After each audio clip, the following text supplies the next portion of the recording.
Dear God, thank you so much for this opportunity that you have given to us sa ino-open po ng Load Mana na travel and booking, Lord God, para madagdagan ang aming kita sa negosyong ito.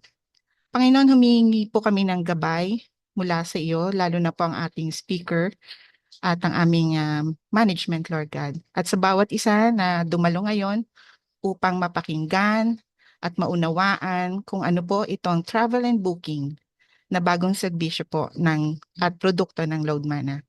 Panginoon, gabayan niyo po kami at tinataas po namin ang iyong pangalan at sa iyong kabutihan, inaalay po namin ang lahat ng ito. Itong aming panalangin sa matamis na pangalan ni Hesus Kristo. Amen. Oh, we'll start the presentation. Tapos mamaya, after the presentation, Q&A tayo.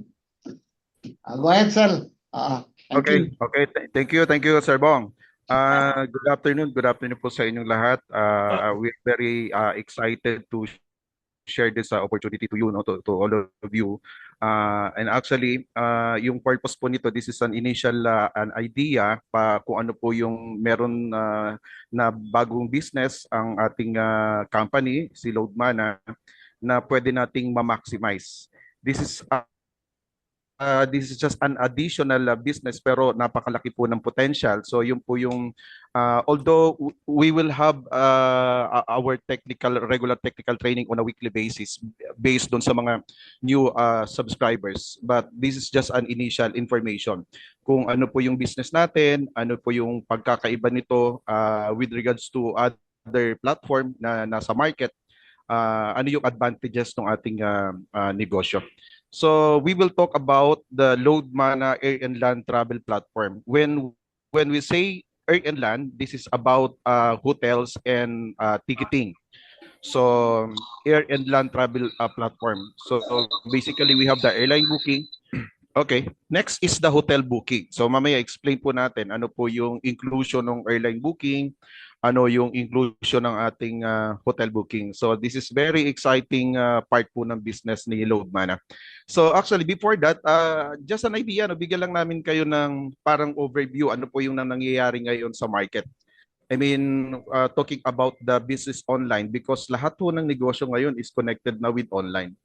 Anything na business na hindi related or hindi gumagamit ng online, medyo po affected.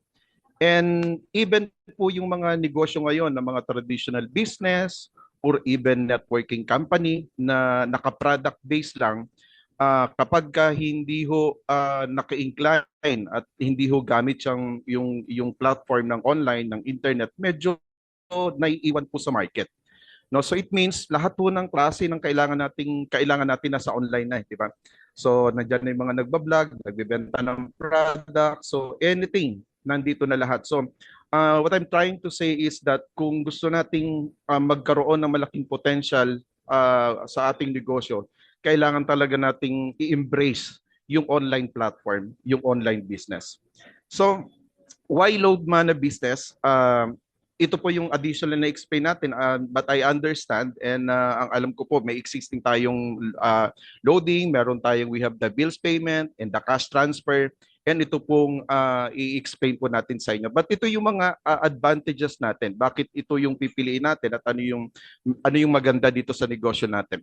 Since yung negosyo po natin is an online, so number one, wala tayong quota. Wala tayong kailangang bili na produkto na kailangan mag-buy out ka on a monthly basis.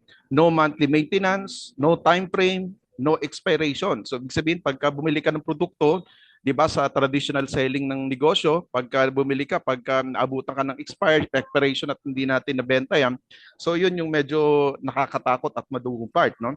But dito since na online business yung pinag-uusapan natin, nagpondo ka kahit 3 months, 6 months or even more than a year, yung pondo mo andyan lang yan hangga't hindi mo natin ginagamit.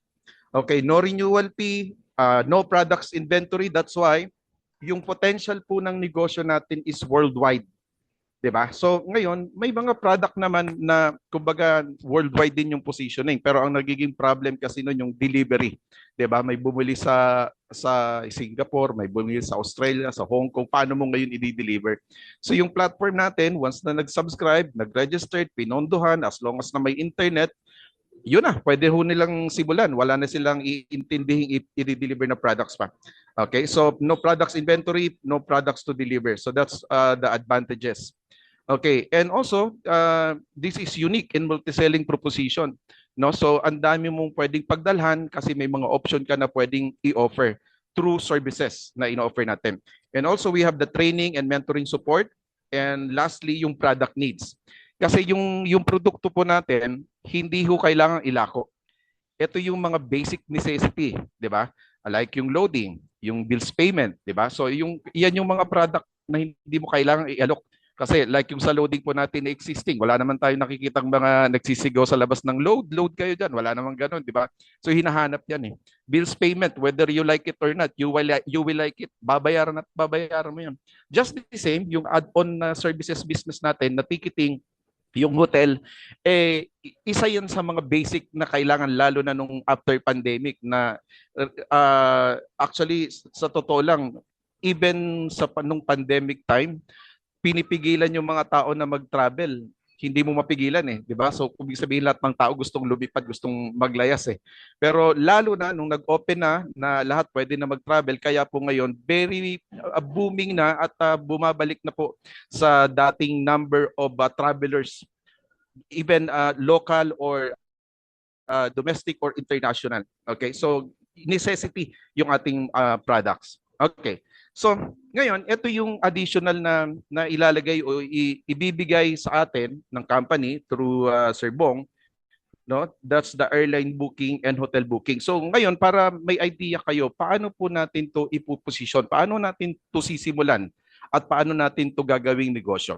Number one, just the traditional selling strategy po na ginagawa natin. But by the way, just to inform you, although recently ito yung ginawa na system ng company ni Loadmana, but just to inform you that this platform has been in the market for more than 8 years. So ibig sabihin, this is trusted platform, ginagamit ng napakarami. Only that, ang comparison lang doon, makikita natin mamaya. Kasi for you to acquire itong ganitong klaseng platform, napakamahal sa labas. So mamaya ipapakita natin kung ano yung mga comparison. So paano natin sisimulan po ito? Number one, pwede tayong online ticketing business through social media. So marami po tayong mga ina ng tahanan, mga negosyante o nagtatrabaho or employee. So ang 60 to 70% ng subscriber ng mga users po ng ganitong platform, online lang. So ibig sabihin may trabaho ka sa wala, create ka lang ng sarili mong Facebook account or Facebook page account, business page, gawa ka ng sarili mong name, kunyari Jennifer Travel and Tours, parang ganon. So Labwak Travel and Tours, so depende kung ano po yung naiisip yung business name na pwede nyong gamitin sa page. Then pwede na kayong mag-promote, pwede na kayong mag-boost doon, pwede kayong mag-ads, and lahat ng kakilala ninyo at na nagbubook sa inyo, pwede nyong i-post doon. So that's number one na option. Number two is an additional to any traditional existing store. Kung meron kayong sari-sari store, tindahan, internet cafe, o grocery, anything, any pwesto na meron po kayo na meron na pong internet. So ibig sabihin wala na kayong additional expense. All you have to do, gawa lang kayo print lang kayo ng tarpaulin, no, informing them yung barangay ninyo. Actually, kung nasa subdivision kayo, barangay ninyo, pwede po kayo mamigay ng mga flyers, 'di ba? Yung lahat ng pupunta sa store nyo, nagkape, nagkumain o kung ano man, kung any pwesto, bigyan mo ng mga flyers or brochure na kayo ay nag-a-accept ng loading, ng bills payment, ng cash transfer, ng airline booking and hotel booking. So that's number two. Number three, option is kung gusto nyo rin talagang magtayo ng visible, no, na travel and tours outlet or stores. So that's another option. So pwede mo rin gawin ng sabay-sabay na meron kang online page account na nagma-market sa online kasi actually meron po tayong mga estudyante or nasa bahay na ticketing pa lang po, no? Ticketing pa lang kumikita po sila ng 30 to 40,000 monthly. Yun yung average na income. Kasi po pagdating sa ticketing, just imagine para kayo talagang nag-franchise ng sariling travel and tours business. So para kayong may sariling platform, only that hindi kayo nire-require na maglabas ng ganong napakalaki, ng katulad ng magagastos ka ng napakalaki, just same with other traditional travel tours company or businesses. Okay, so that's number 3. So kung kaya niyong gawing pagsabay-sabayan or pipili lang kayo kung paano yung maximize, pwede rin. Meron din po tayong subscriber na nasa isang condo. Ang ginawa niya, namigay ng mga flyers sa loob ng sa condo, ng building ng condo nila. So lahat ng nagtatransact doon, nagbabayad ng bills, naglo-load, nagbook ng ticket, doon na rin. Doon na rin lahat ng doon pa lang sa building nilang yun, sold na siya eh. Ang laki na ng market. So pagdating po sa ganitong business, ang suggestion natin, ang market natin dito, yung mga fleet accounts, mga group, no? Advantage kung may contact ka ng mga school, company, church, so cooperative, so any group or institution na pwede nating offeran. Kasi ang mangyayari dyan initially, sa una lang naman po yan eh, na parang magda-doubt kapag unang magbubook. Pero once na nakapag-book na sa inyo, nakatravel na yung client ninyo, yung second and succeeding booking nun, tumatawag na lang eh. So ganun po ang nangyayari dyan, na parang, pabook ako ng 5 ticket sa ganito, 10 ticket sa ganyan. So may mga instance po na isang booking, 30,000, 50,000 ang kinikita, lalo na kapag mga group booking na po ang kinikater o yung mga clients niya. So napakalaki po ng potential dito sa business ng travel and tours business natin. All right. So target market, yung ating currently, no, more or less based on the research, yung internet users worldwide, there are about 5.3 billion na nag-online, no? Pero dito po sa Philippine internet user, this is 76.1 million. So bakit natin pinapakita yan? Kasi yan po yung kalaki yung market na tatargetan natin kung dito pa lang sa Pilipinas yung tinatarget natin. So ganun kalaki, no? Sa traditional na network before, ang ini-insist noon yung KKK, di ba? Yung kakilala, kaibigan, noon yon. But this time actually po sobrang iba na po ang market ngayon. Mas malaki at yung potential na doon sa hindi ho natin kilala. No? So that is online market. Okay. So sa Facebook users naman po in the Philippines nasa 90.2 million. So ibig sabihin kung sa Facebook users pa lang, mag-Facebook ads ka pa lang, so ganyan po kalaki yung market natin. So ibig sabihin hindi tayo mawawala ng pagbebentahan ng ating negosyo. An idea dahil our business is related with travel, with travel booking.